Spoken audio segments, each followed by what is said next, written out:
Hi అండి. Welcome back to my channel honey Apple creation. ఈ రోజు నేను ఒక కొత్త వంటకంతో మీ ముందుకు వచ్చేసాను. ఈ రోజు మన ఇంట్లో స్పెషల్ ఏంటో తెలుసా? మామిడికాయ పప్పు. సమ్మర్ వచ్చిందంటే చాలు మామిడికాయతో చాలా వెరైటీస్ చేసుకోవచ్చు. అందులో భాగంగా నేను ఈరోజు పప్పు చేసుకున్నాను.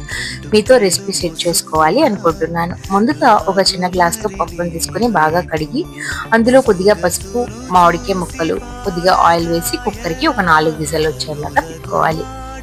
కుక్కర్ విజిల్ అయిపోయిన తర్వాత పప్పుని బాగా పప్పు గుద్దుతో మెదుపుకొని పక్కన పెట్టుకోవాలి.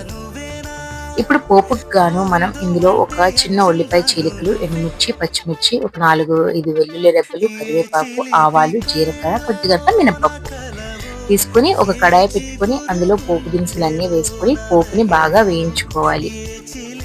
ఇలా పోపు బాగా వేగిన తర్వాత ఇందులో కొద్దిగా ఇంగువ వేసుకుని ముందుగా మనము కలిపి పెట్టుకున్న పప్పును కూడా యాడ్ చేసుకుంటే ఎంతో చక్కని పప్పు రెడీ అయిపోతుంది. వేడి వేడి అన్నంలో పప్పు అయితే చాలా